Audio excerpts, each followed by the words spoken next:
My name, as I said, was Paul Hellyer. I'm a former Minister of National Defense for Canada. I served in 3 governments during a total of 23 and a half years as a Member of Parliament. Although as Minister of National Defense, I had sighting reports of UFOs. I was too busy to be concerned about them at the time because I was trying to unify the Army, Navy, and Air Force into a single Canadian Defence Force. And that itself was a kind of battle to the finish. So this was not high on my agenda. But about 10 years ago, I started getting interested due to a young man from Ottawa sending me material on the subject. I told him I was too busy to read it, but he had confidence that someday I would. He sent me a copy of Colonel Corso's book, The Day After Roswell. It took me a while to get around to reading it, but I took it for my summer reading in 2005 and was really impressed with what was contained in it. And what I thought to myself is there are huge issues here, huge issues. And the American people and the people of the world have a right to know what's going on because they're part of it.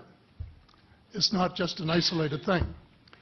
And so after confirming the contents of the book with a retired United States Air Force general, I accepted the invitation of Victor Vigiani, who's over here somewhere, and his cohort, Mike Bird, to speak to a symposium at the University of Toronto. And I said, UFOs are as real as the airplanes flying overhead. That gave me the dubious distinction of being the first person of cabinet rank in the G8 group of countries to say so unequivocally.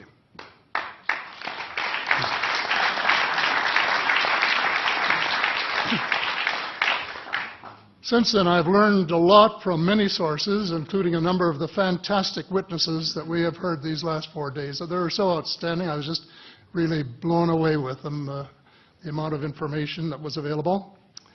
And I appreciate every single one of them.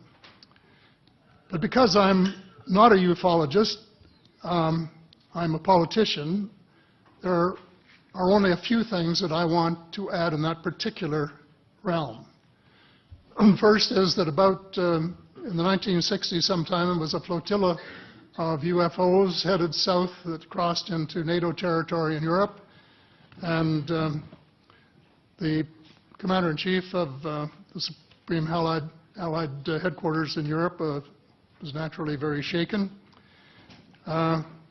Fortunately, or maybe divine providence, before the panic button was pushed, the flotilla turned around and headed back north. Obviously, they had thought maybe they were Russian and they were very concerned about it. Anyway, the investigation was launched into this whole subject, and a document was prepared which concluded that at least 4 species had been visiting Earth for thousands of years. And this is my own view at this stage as well. So, except for that, there are just a couple of things that we've talked about that I'd like to refer to. And one was that we were referring to them as they until this morning when Linda Moulton Howe, I think she was the first one, actually named 3 different species. I have brought my latest book called Light at the End of the Tunnel, A Survival Plan for the Human Species, as an aide-memoir, and I name 5 different species here. I'm aware of more now. As a matter of fact, I saw a document just a few days ago that mentioned 20. And I think you, Mr. Chairman, were interested in some of the places they might come from.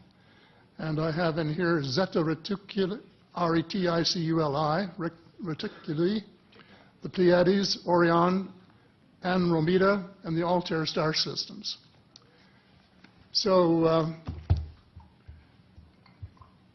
I don't think we can more refer to them as they because they're not an amorphous mass.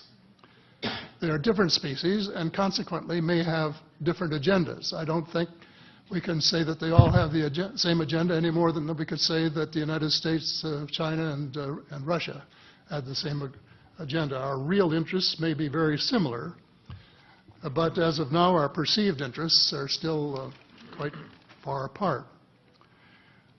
One more observation before I begin what I want to say, and that is that we spent quite a bit of time talking about the 66-year-old cadavers.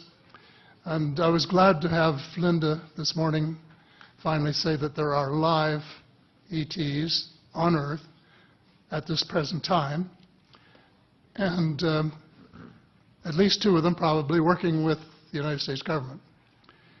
The other species that I learned about not too long ago was called the tall whites.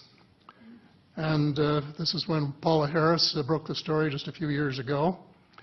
And through her good offices, I had the chance to talk for about 3 hours with former Airman Charles Hall and listen to this absolutely fascinating story of how he was working with, first of all, he was scared out of his skin, but after that, when he got to know them, how he was working with, and finally they became to trust each other and have a good working relationship with the tall whites at the gunnery range at Indian Springs in Nevada. And these tall whites were living on United States Air Force property and working in cooperation with the United States Air Force and sharing technology with them. He wrote a book, incidentally, called Millennial Hospitality. There are 4 different versions, but Paula says that Millennial Hospitality number 2 is the best. I think that's the one I read, and it's a very interesting read if you want to sort of get inside the problem of what it's like to bump into these people floating across the terrain in the desert. Enough on that for now. My interest is in full disclosure. And I just, my only caveat is I think probably I would say 95 to 98% full disclosure. I know of 1 or 2 things that I'm not sure should be in the public domain, at least yet. There will be someday, I'm sure, but not maybe immediately. But just as children survive the idea of the tooth fairy and Santa Claus when they become adult, I think that tax-paying citizens are quite capable of accepting the new and broader reality that we live in a cosmos teeming with life of various sorts. The fact that some other civilizations are more advanced than we are may be humbling. But that could be a necessary step in our survival.